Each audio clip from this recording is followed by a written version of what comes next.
So I haven't sent in a vlog. I forgot to do one the last time I was at placement. After placement because I was just really sick. So I'm just gonna talk about a couple of things. So I think a big kind of obstacle I just had in my last couple of vlogs was that I was thinking more in terms of not really so much the reflection process, but more of kind of just the oh well, this is what happened. Let me kind of reiterate what step by step happened and kind of give you my thoughts on that, and just do the surface like, oh, I like didn't agree with this. Oh, I agreed with this, or that kind of line of like not questioning, but that kind of line of conversation through this. And I wasn't really focusing on the reflexive practice, and I felt that from our last class that we had together, what was really beneficial and which really helped me was that trying to think of questions to ask. I think that was a really good thing for me to kind of implement the next time I went to placement. So the last couple of times I've gone, I've asked a couple more questions because my supervisors had a couple of prep periods, so we've had that kind of like 30 minutes to kind of talk about things and to kind of plan more. Because the first couple of times I went, the days that I went, she just didn't have a prep, so it was kind of like boom, boom, boom, boom, boom, class after class after class, which is super taxing. I'm like, this is really hard to constantly be on the ball, like, in terms of a music school grade teacher, like, to constantly go from a 7-8 string class to a 5-6 ukulele class to a grade 3 class to, like, a grade, like, 1-2 split class, and to constantly just have that quick turnover is pretty taxing. Like, I found even just being there, it's just like such a short period of time. Like, the periods I think are maybe 35 minutes, and then they just go like boom, boom, boom, or 45 minutes or so. So I was like, that's a really short time. So I really appreciate the last couple times I've gone is to have that kind of time in between to have that conversation, where I've been able to ask more questions and to kind of get a better and broader understanding of what's going on and how my supervisor for this placement kind of preps and how she does her teaching style more so. So I've gotten to know her a bit better through this. So one of the questions I asked was, and we had a really good conversation around this, is that I asked her how does she assess kids, because for the couple of weeks that I've gone, there hasn't been any like sort of like worksheets or tests or quizzes or playing tests or anything like that. So I was wondering how she assesses the kids. So she told me that she does a constant assessment kind of thing. Like every class kind of assesses kids and makes note of certain things. She has like some mental notes, and then I feel that if something significant she said, that she makes notes somewhere in teaching notes or whatever for herself. And that she does for certain classes, like use a playing test. So she showed me, for example, that for a grade 7-8 class that she tests for strings, she did a playing test for them for Mary Had a Little Lamb, and that's how she does some assessment. And she also told me, which I found was really interesting, this is the good conversation we had, that she believes in she doesn't agree so much with the 4-point grading system, so that's why she uses a 1-point grading system. So the way she explained this to me was that that level 3 is kind of, you meet the standards, like B plus kind of range, like you meet all the standards, you check most of the boxes, you're not falling behind, you're not going above and beyond kind of the standard curriculum, what we want to see.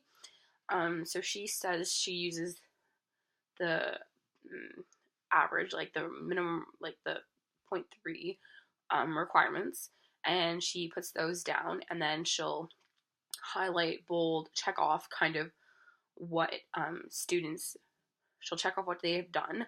So in this particular case, it was like know how to hold your instrument, from memory, proper like posture and playing posture, and then it was like um, proper bowing and like different all these different things, right?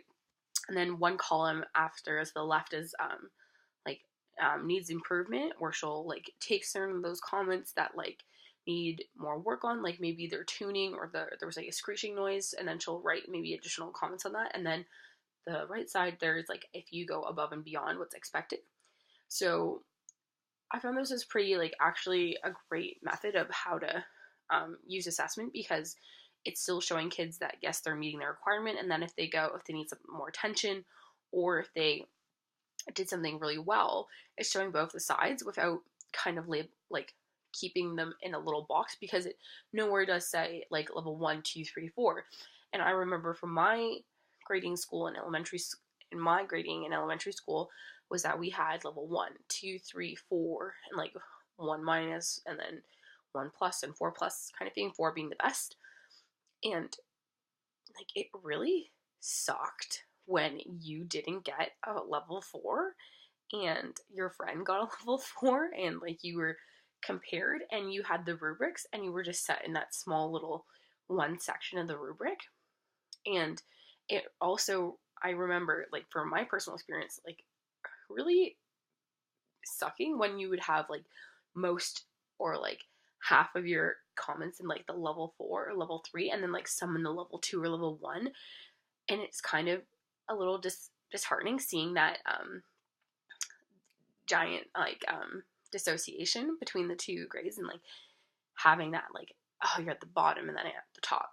So I think this was like a really good way of doing the grading system. And like even when it's laid out in the format she showed me, I'm like, that's a really great way to kind of show kids, okay, this is what I need to keep working on, this is what I did great, and like here's what I still need to like do, but without really putting them in those boxes per se, because it's not the like traditional 4-point rubric, which I was like, wow, this is pretty great to think of. And her rationale behind not using a 4-point rubric was that she said like, well, level 3 is like you meet the standard curriculum, you're meeting the standard, and then level 4 is like you're having to go above and beyond what's asked of you. But a lot of the times is profs are having to tell, or teachers are having to tell kids like, okay, to go above and beyond and get this level 4, you still have to do this, this, and this. Well, how is that then them going above and beyond expectations when you're setting those expectations and telling them this is what you need to do to get this level? And I found those really interesting, because I'm like, I've never thought of that in a way. Like reflecting back on like my experience of going through elementary school and like even high school too, and like even university and grading, and like when rubrics do say that, it's kind of like meeting above and beyond expectations, but then it lists out all the things you need to do, and it's kind of like, well, it's a little of a gray area and it's kind of contradicting. And I was like, I've never thought about this. It was a great way. We had a good conversation about grading and like how that affects kids, and like what she believes is the most beneficial in terms of for the kid. So yeah, that was a really interesting conversation we had. And also this kind of sorry about my voice, but this kind of sparked because I just noticed that they never have homework kind of thing. And then I also asked her about so if a child is falling below the average and they are getting like 1s or 2 on the 4-point rubric, or they're at that assessment level, how does she encourage more practicing? Like, does she talk to the parents? And then we kind of had this conversation about, well, if the child isn't motivated, talking to the parents really probably won't do anything unless the parents are super musically involved.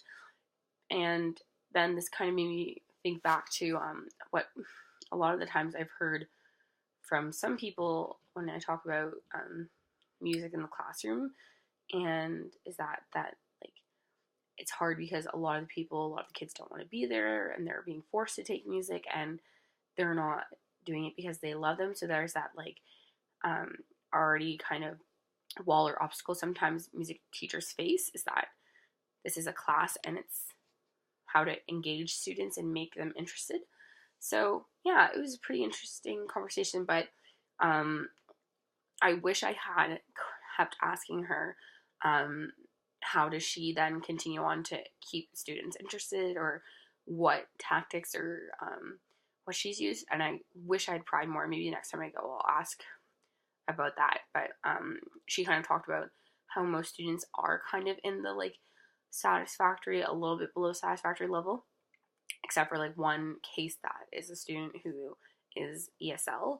So it was a little bit out of the norm, and that was a special case. So I think I'll actually, now reflecting back on this, I'll ask her more, because I'm very curious to know what she's found that's worked in the past to kind of keep kids more engaged and made learning more fun, or kind of how to make music more appealing to those students who aren't as musically inclined, or having or drawn towards learning music and learning stringed instruments or the ukulele or whatnot.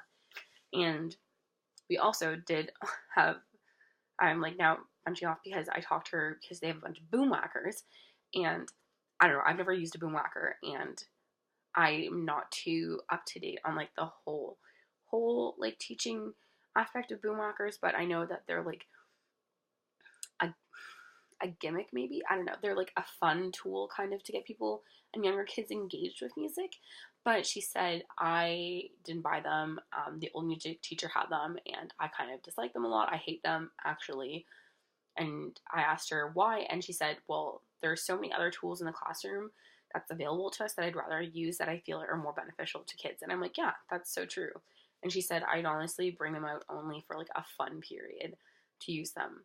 And I said, yeah, true. And I'm like, there's probably like a lot of, I asked her, I'm like, there's probably a lot of challenges and obstacles with them, especially because of the way that you use them, and they're called boom markers. And she said, yeah, the way I would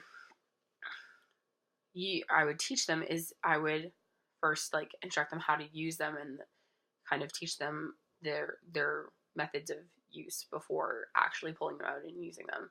I'm like, yeah, that makes sense, to kind of avoid some chaos. So that was a really interesting conversation. I also kind of feel that way just from what I know about boomwhackers. I feel from looking around the classroom there are better tools to use for teaching different concepts in music. So I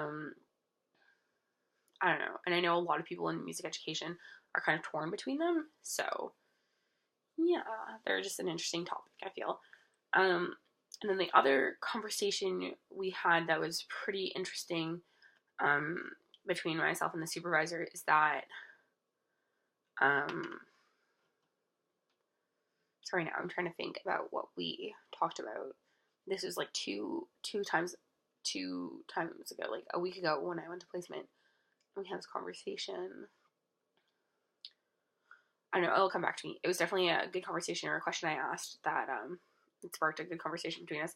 But I really appreciated having this more prep time, because now I got to talk to my supervisor more. Oh, now I remember. Okay, so I asked her more about her teaching methods and how she teaches concepts to kids. And so she told me that, or how she runs her lessons, basically, or how she structures her lessons. So she told me that she's about concept-based teaching, and she also told me she's very rooted in Kodai, but she's not like a Kodai fundamentalist.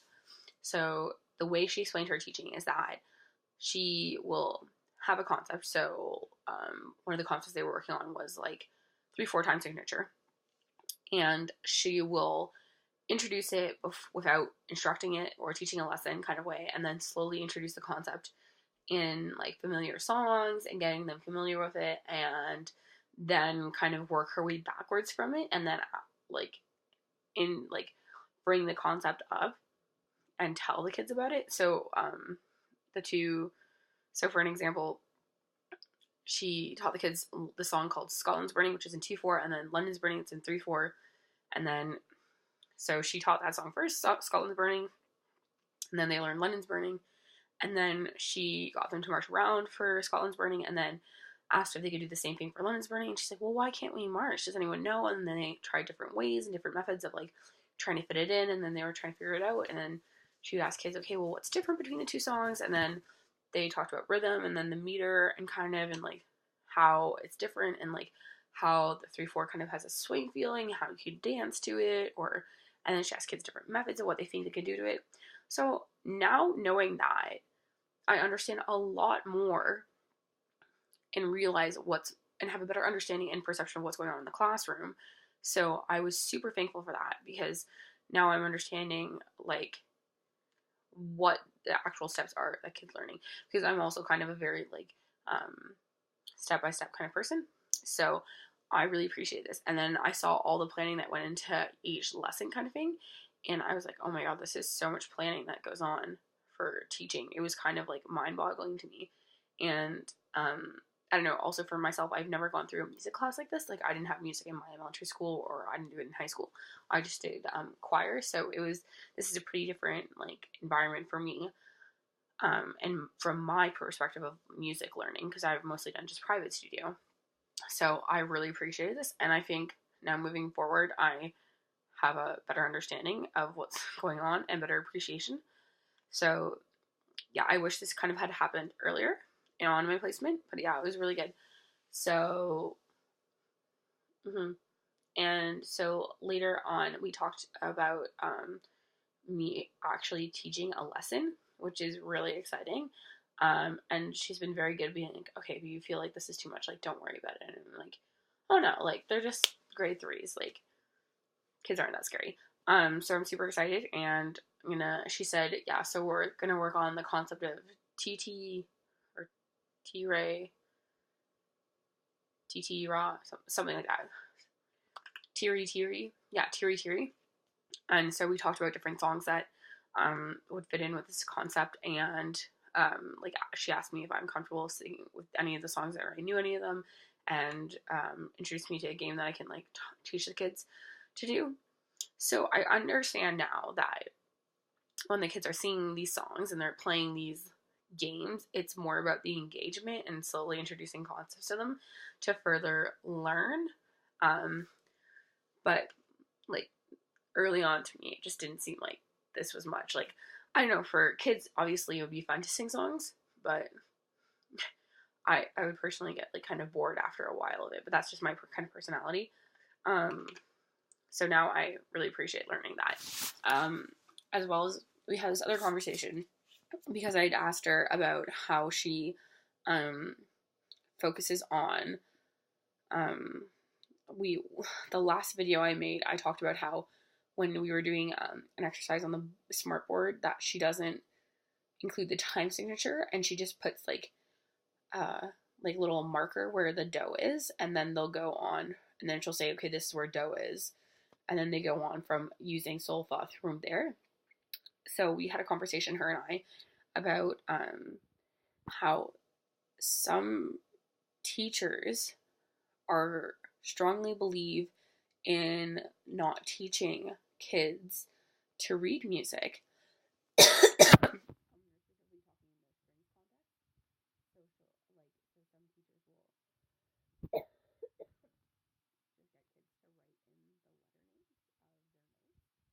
Then, so that way, through this, then kids don't have that added struggle of trying to read the music, and then they have a more successful time playing.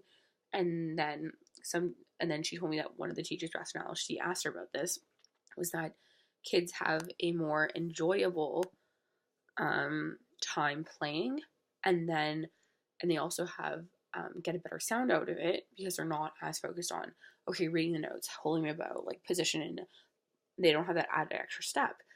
But then she was like, I don't understand this, because like, reading music is such a fundamental thing. And I totally agreed with her, and I was like, I see both sides of this thing, but from my perspective, like, I learned music auditorily. Like, my singing teacher would play music on my piece on the piano, sing it, and then we would sing together, and then I wasn't forced to sight sing my pieces, which definitely hindered me later on in my music development. Like, I more so rely on hearing things now in my ear versus hearing my pitches in my inner ear, and reading the music came slower to me because of that. So we had a really good conversation about that, and I wonder how this then translates to other music classes. And there's a more a more predominant thought about this kind of deal, because it would then, if kids are having an easier time with the music, then it would create a better experience for them. So yeah, and she said that her grade 8 class is used to writing in their letter names and are now really struggling. And now her grade 7s, who she's been teaching to read the music from the beginning now with her, are excelling. So definitely there's a hindrance, and especially if kids are moving on in music, it would hinder them. But like, then how, if this is just their one-time thing and they're never going to play a stringed instrument anymore, is there more value in them having a more of a greater experience? It's a tough choice, but like, I definitely feel like it's more important to teach them how to read music, because then that opens up more doors for her, and I think, or opens up more doors for the child then to like sing music or play the piano music, and it just is just such a fundamental basic skill to have, that I feel like that's just, you need to. And like, both of us, my supervisor and I, like, we both saw it in that perspective, that there is merit in both sides. But realistically, if you're trying to further that love of music and that education of music, then really knowing the basic steps and skills will be ultimately better in the long run, kind of thing. But yeah, those are the interesting things that I found and I had about my placement, and I'm excited for my next time I go and I get to teach. So that'll be a really good experience. Yeah, thanks.